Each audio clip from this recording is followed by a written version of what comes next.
Le vent de l'harmattan s'est complètement installé à Cotonou et environ. Nous ressentons depuis ce matin entre 27 et 29 degrés. Mesdames et messieurs, bonjour. Les titres de ce journal. Le code de conduite de Yaoundé célèbre ses noces d'étain. Les États côtiers du golfe de Guinée qui composent cette infrastructure de sûreté et de sécurité maritime se félicitent des progrès enregistrés dans la zone E qui regroupe le Bénin, le Togo, le Nigeria et le Niger. Les détails à suivre. Les acteurs de la lutte contre la tuberculose en Afrique de l'Ouest et du Centre sont réunis à Cotonou. Ils tiennent du 11 au 16 décembre 2023 dans le cadre du bilan du projet TB Lab, leur 8e réunion annuelle des coordonnateurs des programmes nationaux contre la tuberculose des pays d'Afrique de l'Ouest et du Centre. Les précisions dans un instant. Et puis, 44e forum des mines et du pétrole de la CEDEAO prévu pour se tenir en février 2024. Ce forum va réunir plus de 2000 acteurs du secteur qui viendront de différents pays. Le développement, c'est tout de suite. À nouveau, bonjour. La préfecture du littoral a démarré ce mercredi sa tournée statutaire dans le département, subdivisé en 3 étapes. La première partie de cette tournée a réuni les populations des 6 premiers arrondissements de la ville de Cotonou. Cette assise s'est déroulée à la Maison du Peuple d'Akbakba en présence des autorités préfectorales du SE, de la mairie de Cotonou et bien d'autres autorités de la municipalité. Candide Ouintor pour les précisions. Voici le moment ici choisi pour la rencontre d'échange annuel entre l'autorité préfectorale du littoral et les populations des 6 premiers arrondissements de la ville de Cotonou. Une rencontre qui offre l'occasion aux élus locaux de faire part des problèmes auxquels ils sont confrontés, chacun dans leur arrondissement. Les problèmes sont pareils dans tous les arrondissements. Alors, quelques-uns, éclairage dans tous les quartiers, difficulté pour les écoles primaires publiques de gérer le paiement des gardiens et des factures d'électricité et d'eau. Les représentants des chefs quartiers, des sages, des femmes et des jeunes ont eux aussi exprimé leurs préoccupations au préfet et toute sa délégation. Entre autres préoccupations, la question du chômage des jeunes et celle de l'ouverture des marchés nouvellement construits dans la ville. Les préoccupations exprimées, je vais commencer par les chefs d'arrondissement, sont en réalité des préoccupations auxquelles eux-mêmes auraient dû apporter des réponses et des solutions. On n'est pas élu pour rien, on n'est pas chef pour rien. On a parlé de chômage. Nous avons une agence nationale pour l'emploi qui n'est pas fréquentée. Nous avons des programmes d'insertion dans l'emploi qui sont boudés. À qui la faute? Les voies plus autorisées vous diront pourquoi les marchés ne sont pas encore fonctionnels. Il y a des choses à organiser. Mais la question que je voudrais nous poser, est-ce que nous sommes sûrs que nous sommes déjà dignes de rentrer dans ces marchés? Au cours des échanges, le préfet du littoral n'a pas manqué de rappeler à tous ses administrés l'importance de consolider et de pérenniser les efforts qui sont fournis par le gouvernement dans la municipalité. Dans nos opérations de libération, il y a beaucoup de chefs quartiers ou des gens comme tels qui disent aux populations « Faites pas attention, ils vont s'en aller et vous allez réoccuper. » Parce qu'ils n'ont pas envie de se rendre impopulaires. Ce qui se fait à la tête de notre État doit être reproduit par chacun d'entre nous. Que chaque Cotonnois se sente impliqué. Je mets donc cette tournée statutaire sous le sceau du sursaut patriotique et de la responsabilité. Après cette étape, la tournée statutaire du préfet va se poursuivre avec l'étape suivante qui va réunir les 7 derniers arrondissements de la ville de Cotonou. À l'issue de cette dernière, va s'en suivre la 3e et dernière étape avec les élus municipaux pour faire la synthèse de la gouvernance dans le département. 10 années après la mise en œuvre du Code de conduite de Yaoundé, les États côtiers du Golfe de Guinée se félicitent des progrès enregistrés dans la zone E qui regroupe le Bénin, le Togo, le Nigeria et le Niger. C'est à la faveur d'une rencontre dédiée à la célébration des noces d'étain de cette infrastructure de sécurité et de sûreté maritime. C'est aussi le lieu pour eux d'équiper leurs marines respectives en matériel de surveillance et d'intervention. Ingrid Day et Rachidi Soubero. Le Bénin, le Togo, le Nigeria et le Niger se réjouissent ici des avancées notables enregistrées en ce qui concerne la sécurité maritime dans la zone E. Des progrès réalisés grâce au Code de conduite de Yaoundé relatif à la prévention et répression des actes de piraterie, des vols à main armée à l'encontre des navires et des activités maritimes illicites en Afrique de l'Ouest et du Centre, adopté le 25 juin 2013 au Cameroun. Ce code élaboré par nos soins et pour nous-mêmes, avec l'appui et l'assistance de nos partenaires, nous a permis d'avancer en matière de sécurité maritime, prouvant ainsi qu'ensemble, on est plus fort. Nous avons atteint l'objectif fixé en partie et nous en sommes fiers car nos espaces maritimes sont de plus en plus sûrs. Les résultats des actions entreprises dans le cadre de l'implémentation du Code de conduite de Yaoundé sont probants, car le nombre d'actes de piraterie et de vols à main armée en mer a considérablement baissé en général dans le golfe de Guinée et particulièrement dans la zone E, grâce à nos actions concertées. Aux côtés de ces États, pour évaluer les retombées de ce dispositif de sécurité maritime, plusieurs partenaires. Les réflexions se mènent autour du thème 10e anniversaire du Code de conduite de Yaoundé, impact sur le domaine maritime de la CEDEAO. Après 10 ans de mise en œuvre du Code de conduite de Yaoundé, nous pouvons nous réjouir du chemin parcouru et du résultat obtenu au regard du climat de sécurité et de sûreté qui règne dans l'espace maritime de la zone E, grâce au renforcement de la coopération maritime et au soutien constant des partenaires internationaux, je veux citer ONU, d'ici, l'Union européenne, etc., qui n'ont cessé de nous accompagner dans notre quête quotidienne de disposer d'un golfe de Guinée sûr. Ce processus est né à la suite de l'appel du Bénin, qui, par une lettre adressée au secrétaire général des Nations Unies, a conduit à l'adoption de 2 résolutions du Conseil de sécurité, par lesquelles les États membres de la CAC et de la CEDEAO ont été appelés à développer une stratégie régionale de sécurisation de leur domaine maritime commun avec l'appui de la communauté internationale. La célébration des noces d'étain du Code de conduite de Yaoundé est aussi le lieu pour ces États d'équiper leurs marines respectives en matériel de surveillance et d'intervention afin d'obtenir à l'avenir des résultats plus probants et tangibles.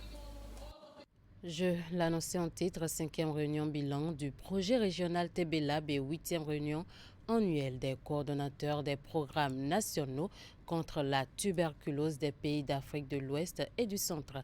Les différents acteurs de la lutte contre la tuberculose en Afrique de l'Ouest et du Centre se réunissent du 11 au 16 décembre 2023 à Cotonou dans le cadre du bilan du projet TBLab. La cérémonie d'ouverture a eu lieu ce mercredi 13 décembre 2023 au Bénin Royal Hôtel de Cotonou. C'était en présence du représentant résident de l'OMS Bénin et du secrétaire général du ministre de la Santé. Voici le compte-rendu de Francais Lamoussou. 8 années après la mise sur pied du réseau de lutte contre la tuberculose, l'heure est au bilan. Une centaine de coordonnateurs venus de l'Afrique de l'Ouest et du Centre se sont réunis ici pour faire le bilan du projet régional des laboratoires de recherche sur la tuberculose, TBLab, et examiner la gestion des programmes nationaux de lutte contre la tuberculose. L'objectif ici est de faire le point des avancées du projet et des difficultés rencontrées. Cette réunion de cette semaine qui vient après la réunion que nous avons pu organiser l'année dernière à Lomé, cette réunion nous permettra de faire le point des différentes avancées que nous avons eues, mais également les difficultés auxquelles nous sommes confrontés pour que, ensemble, nous puissions continuer à améliorer la lutte contre la tuberculose dans notre espace régional. Le représentant résident de l'OMS Bénin a exprimé sa reconnaissance à tous les partenaires et aux acteurs pour les différents accompagnements et actions menés depuis la mise en œuvre du projet dans le cadre de l'élimination de la tuberculose en Afrique de l'Ouest et du Centre. Il exhorte de ce fait les coordonnateurs et délégués à s'engager encore plus pour l'atteinte de l'objectif commun. Chers participants, mesdames et messieurs, nous sommes donc ici pour évaluer nos réalisations, tirer les leçons de nos expériences et surtout établir une vision stratégique pour l'avenir. Nous sommes ici pour renforcer nos liens, pour échanger nos bonnes pratiques, pour s'inspirer des succès des uns et des autres. Je vous invite donc à saisir pleinement cette opportunité d'échange et de partage. Engageons-nous à faire de cette réunion une étape cruciale dans notre combat contre la tuberculose. Pour le secrétaire général du ministère de la Santé, ce réseau représente un véritable catalyseur de la lutte contre la tuberculose. Il a saisi l'occasion pour adresser ses félicitations aux différents coordonnateurs du projet et les invite à continuer le combat pour arriver à bout de ce fléau. Les défis étant colossaux sur tous les plans, le plan programmatique, le plan communautaire, mais aussi sur le plan financier. Et tous ces défis ont été encore démultipliés par la récente pandémie de la Covid-19 qui a annihilé nos efforts des dernières années. Nous devons donc continuer le combat en persévérant et en nous adaptant, en innovant. Bref, nous devons aller de l'avant pour arriver dans un futur proche à bout de ces fléaux millénaires. Pour rappel, le réseau de l'Afrique de l'Ouest des programmes nationaux de lutte contre la tuberculose a été créé en juillet 2015 avec le soutien d'un programme de recherche et de formation sur les maladies tropicales de l'OMS et celui du Fonds mondial. L'initiative a été étendue en Afrique centrale avec la création du réseau régional centrafricain de lutte contre la tuberculose. Les deux réseaux sont dirigés par le même secrétariat basé à Cotonou et comptent à ce jour 27 pays. Rencontre des parties prenantes de la mise en œuvre du projet d'appui à l'opérationnalisation de la police républicaine à Cotonou. Elles étaient en atelier de capitalisation des retombées après 3 années d'exécution dans les communes de Cotonou et de Parakou. Il ressort que la mise en place de ces projets par l'Agence belge de développement ENABEL avec l'accompagnement de l'Union européenne est d'un intérêt capital pour les bénéficiaires. L'atelier de capitalisation marque la fin de la première phase. Teddy Godalo, Elvis Tonokwa. Deux projets phares du programme police de l'Agence belge de développement ENABEL sont ici en phase de capitalisation. Il s'agit des projets d'appui à l'opérationnalisation de la police républicaine du Bénin et de son volet gestion de crise. Après 3 années d'exécution des 10 projets, les parties prenantes se retrouvent pour dresser le bilan. Ces 2 projets sont financés, comme vous le savez, d'une part par la Belgique et d'autre part par l'Union européenne pour ce qui concerne le volet gestion de crise. Il s'agit de 2 projets ambitieux qui répondent aux orientations prises par le ministre de l'Intérieur et de la Sécurité publique pour moderniser les dispositifs de sécurité et pour assurer aussi la quiétude par la prévention des menaces et la résolution des problèmes de sécurité en s'appuyant plus spécifiquement sur l'approche police communautaire. Les financements de l'Union européenne visent en particulier à soutenir les efforts en matière de gestion des crises. Les PAOCRI contribuent à la mise en place d'un mécanisme de veille et de surveillance par le biais d'un soutien spécifique au Centre de prévention et de gestion des crises de la police républicaine. Quant à l'approche de la police communautaire, sa mise en pratique a entraîné des retombées significatives, dont la réhabilitation de plusieurs commissariats d'arrondissement. Le volet gestion de crise du projet a également enregistré des résultats notables, dont la création au sein de la police républicaine du Centre de prévention et de gestion de crise et celui de veille et d'alerte pour la transmission de l'information en temps réel. L'appui remarquable à l'opérationnalisation du Centre de prévention et de gestion de crise, CPGC, constitue l'une des réalisations pertinentes du PAPECRI car elle a contribué à placer la police républicaine au centre des disciplines intervenant dans la gestion des événements majeurs en République du Bénin. Cet atelier de capitalisation, dont l'objectif est de partager les résultats des projets PAOP et PAOP-CRI et de créer l'opportunité de dialogue autour des perspectives de durabilité des acquis dans ce secteur au Bénin, marque la fin d'un chapitre, mais aussi le début d'une nouvelle ère d'opportunités, de coopération et d'engagement en matière de sécurité. À travers une projection de film documentaire, les bénéficiaires des deux projets ont manifesté leur satisfaction suite aux impacts qu'ils ont engendrés. Le ministre en charge de l'énergie, de l'eau et des mines a procédé ce jeudi au lancement officiel du 44e forum des mines et du pétrole de la CEDEAO. Je l'annonçais en titre. Ce forum, que le Bénin aura l'honneur d'abriter en février 2024, va réunir plus de 2000 acteurs du secteur qui viendront des différents pays de la CEDEAO, de l'Afrique et d'autres continents. La cérémonie de lancement officielle s'est déroulée ce jeudi à Cotonou en présence des autorités de la CEDEAO et les acteurs du secteur des mines et de l'hydrocarbure. Candide Ouintor pour les précisions.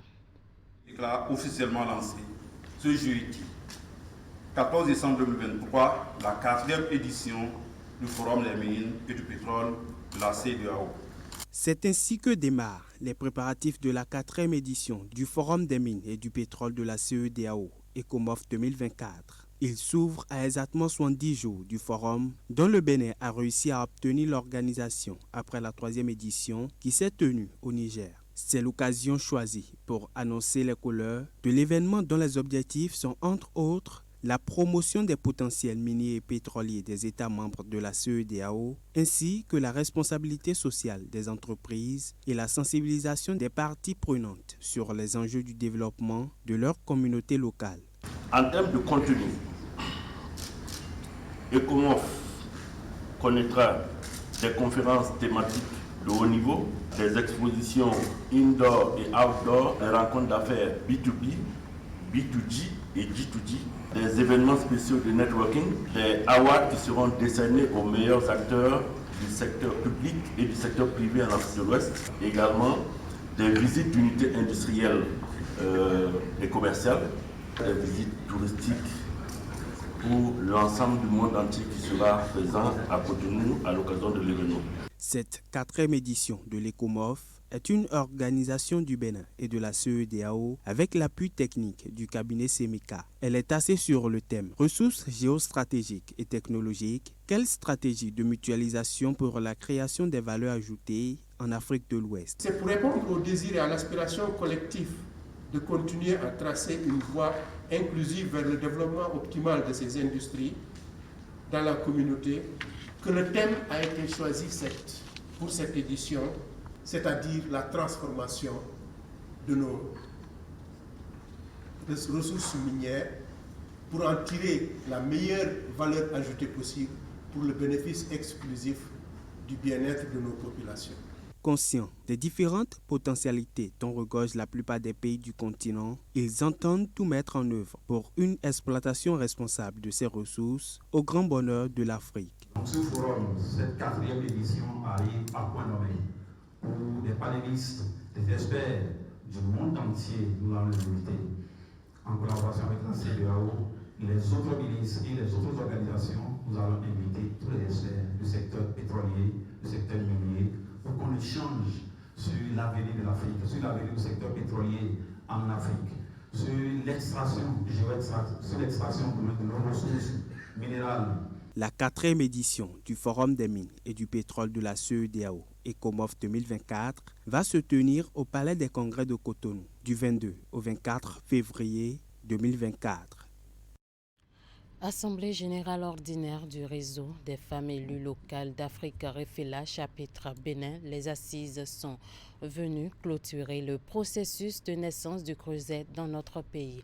En plus de s'approprier les tests qui régissent le fonctionnement du réseau, cette Assemblée générale a également servi de cadre à la mise en place des organes décisionnels. Ainsi, Lucie Sessino a été désignée pour prendre les rênes du Réféla, chapitre Bénin, jusqu'en 2026. Imet Elena Moussou et Georges Vodouna.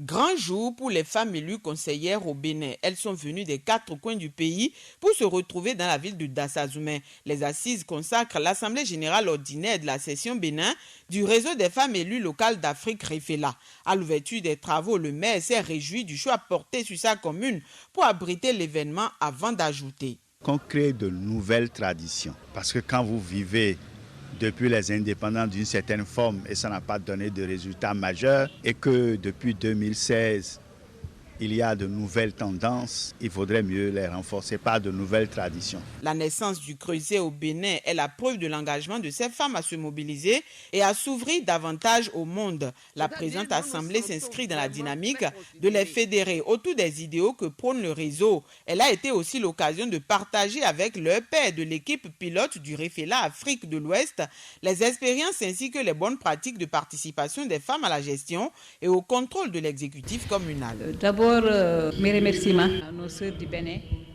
à notre partenaire GIZ qui nous ont vraiment permis de venir assister à cette Assemblée générale, qui nous a permis de partager l'expérience du Bénin, de comment ça fonctionne ici au Bénin. Dans ce monde-là, il faut que la femme ait sa place dans le développement local, en étant femme, et également des défis vis-à-vis de nos maris et également nos frères qui sont à côté. Cadre idéal pour l'appropriation des tests qui régissent le réseau, la rencontre a également été l'occasion d'asseoir les organes décisionnels du Réféla chapitre Bénin pour le bureau transitoire mis en place jusqu'en 2026. C'est au maire de Kétou, Lucie Sessinou, qui est revenue la charge de coordonner les activités et actions du réseau. Elle a promis y mettre du sien en vue de faire rayonner le creuset. Je rassure toutes les femmes élues ici présentes que ma collaboration avec chacune d'elles sera parfaite. Nous ne sommes pas Dieu, mais nous ferons l'effort d'impliquer chacune en tenant compte des remarques qui sont faites ici, en tenant compte des recommandations de toutes les élus ici présentes. S'il y a des difficultés, je crois que nous allons nous asseoir pour regarder dans le même sens. Parce que l'image de Réféla, c'est l'image des femmes élues du Bénin. Et c'est l'image de tout le pays qui est en jeu. Pour la tenue de cette Assemblée générale ordinaire du Réféla chapitre Bénin, les femmes élues locales du pays ont bénéficié de l'appui financier du projet régional de renforcement des capacités pour la décentralisation en Afrique de l'Ouest, PRODAO, de la GIZ ainsi que de l'accompagnement de l'Association nationale des communes du Bénin. Deuxième édition des Journées nationales du poisson d'élevage au Bénin, JONAPEB. La deuxième étape des manifestations s'est déroulée dans la commune de Dassa. Plusieurs activités sont programmées. Elles sont établies sur 3 jours. Les JONAPEB sont organisées par l'interprofession poisson d'élevage du Bénin. Elles visent entre autres à faire découvrir aux populations les atouts, opportunités et offres de services et de biens de la pisciculture. Ce sera aussi l'occasion pour les acteurs et structures de la filière d'exposer les produits et services disponibles. Nous retrouvons Imet Elena Moussou et Georges Vodouna. Après Boïkon et Abomey Calavi l'année dernière, c'est au tour de Ouida puis Dassa d'accueillir l'événement. Les journées nationales du poisson d'élevage sont organisées par l'interprofession poisson d'élevage au Bénin IPEB.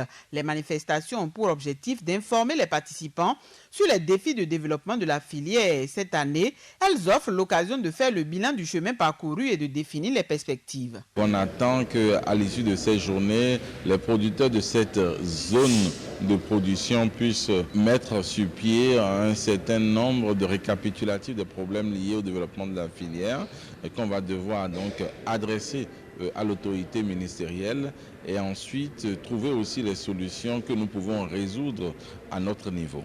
Nous souhaitons que la pisciculture soit encore plus visible dans le département des collines, notamment les actions que le projet de parachute est en train de promouvoir en mettant à la disposition des possibilités et des subventions aux espaces piscicoles. Pour cette deuxième édition, l'initiative est soutenue par de nombreux partenaires dont le projet d'appui au développement des filières protéiniques PADEFIP.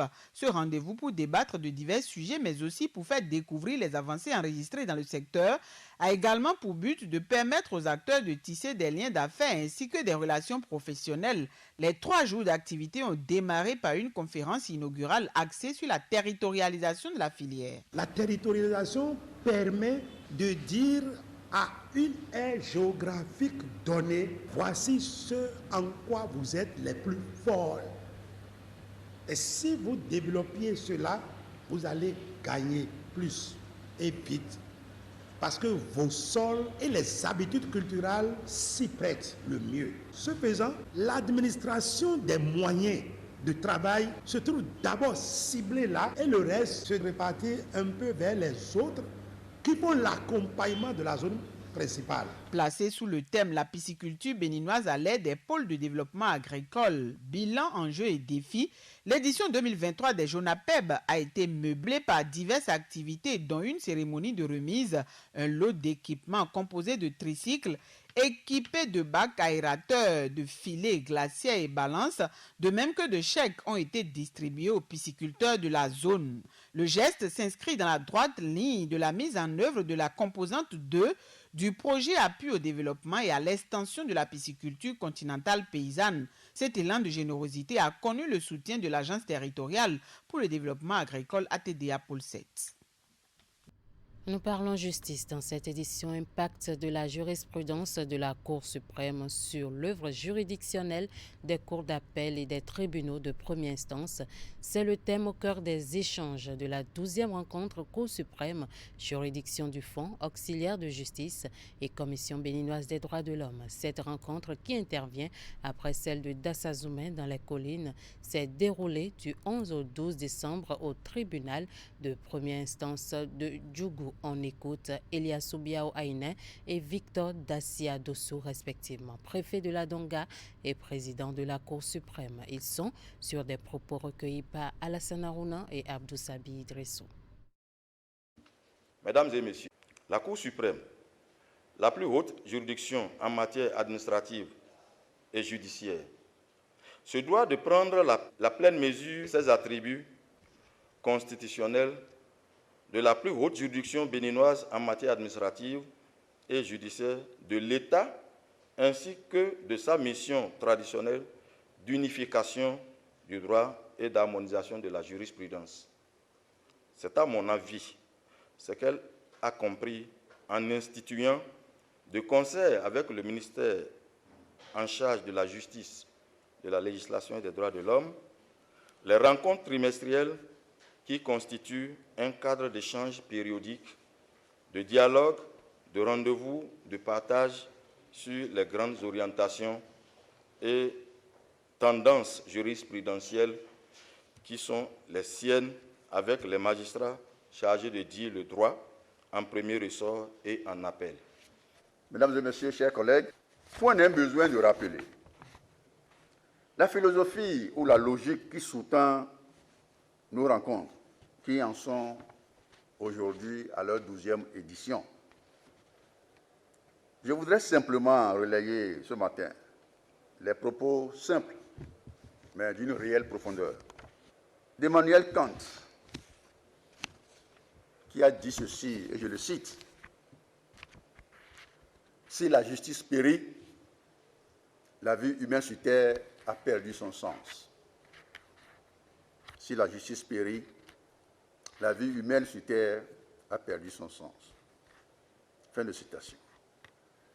Je trouve ces propos en cohérence parfaite avec ceux de Martin Luther King, qui a affirmé lui aussi, je le cite, « La paix n'est pas l'absence de conflit, mais l'existence de la justice pour tous. » Fin de citation. Le dialogue institutionnel entre la Cour suprême, les juridictions du Fonds, les auxiliaires de justice, vise à créer dans notre pays les conditions nécessaires au règne d'une justice forte, parce que indépendante, efficace et prévisible. Il ne saurait en être autrement quand on sait que depuis l'historique conférence des forces vives de la nation de février 1990, notre pays s'est résolument inscrit dans une dynamique d'édification d'un État de droit et de démocratie pluraliste, qui ne repose en réalité, tout le monde en convient, que sur une justice indépendante, animée par des hommes et femmes de compétences avérées, intègres et conscients de leur immense responsabilité dans la construction de l'État démocratique. Il me plaît, à ce stade de mes propos, de saluer et de remercier le garde des Sceaux, ministre en charge de la Justice, pour le soutien qu'il apporte à cette initiative de la Cour suprême. Le centre de formation professionnelle La Sentinelle de Natitengo met de nouveaux restaurateurs, hôteliers et cuisiniers sur le marché de l'emploi. C'est à la faveur d'une cérémonie de remise d'attestation aux lauréats qui a mobilisé personnel enseignant et parents des récipiendaires. Ella Wamamara, directrice pays de la Fondation Batonga au Bénin, est la marraine de cette 5e promotion de restaurateurs. Plus de précisions avec Alassane Aouna. Asnat et Sonia sont deux jeunes filles bachelières au profil différent. L'une est détentrice d'un bac scientifique et l'autre bachelière littéraire, mais sans foyer. Toutes deux passionnées de la restauration, elles se retrouvent à la promotion 5 du centre de formation professionnelle La Sentinelle à Natitengo, une école professionnelle de référence dans le Septentrion, spécialisée dans la formation en cuisine, restauration et hôtellerie. J'ai choisi la formation professionnelle très tôt parce que j'avais vraiment de la passion pour la cuisine. Comme c'est la cuisine qu'on apprend à la Sentinelle, je ne regrette pas d'avoir choisi cette filière, encore moins à la Sentinelle. À l'instar de Asnat et Sonia, ils sont de nombreux jeunes hommes et femmes des classes de 5e, 4e et même brevetés, venus de divers horizons du pays, à s'inscrire chaque année à la Sentinelle. Ce 9 décembre 2023, ils étaient une vingtaine à recevoir leur certificat de fin de formation. Chers membres de l'assistance, nous avons fait ce choix parce que depuis le bas âge, nous avons cette envie de devenir des restauratrices et des restaurateurs. Grâce au collège professionnel et technique La Sentinelle de Natitengo, spécialisé, nous avons reçu toutes les formations théoriques, pratiques et la formation humaine nécessaire pour réaliser nos rêves. Au cours de cette cérémonie, la représentante de la marraine de l'événement va exhorter les lauréats du jour à développer leur propre potentiel pour devenir de véritables entrepreneurs en restauration. Chers diplômés, vous êtes bien plus que des apprenantes sortant de la formation professionnelle.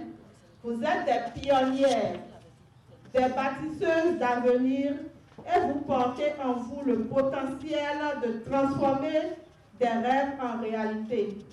Née de la volonté commune de Dame Léontine Ntia, retraitée des télécommunications, et sa fille Eve-Marie Ntia, enseignante en restauration, la Sentinelle a pu s'imposer dans la partie nord du pays à travers la qualité de ses différentes offres de formation dont la durée varie entre 16 mois et 3 ans selon le profil de l'apprenant.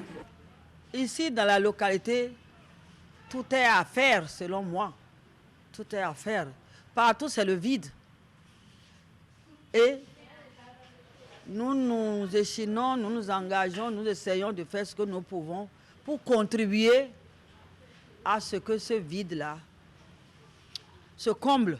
En plus des cours théoriques et pratiques qui y sont donnés, les apprenants sont également soumis au stage professionnel dans les différents complexes hôteliers de la place, toutes choses qui ne se passent pas sans difficulté. Nous sommes effectivement confrontés à de nombreuses difficultés et nous sommes sans accompagnement. Ce sont les contributions scolaires des apprenants et puis les différentes ventes du maquis d'application qui font tourner la maison.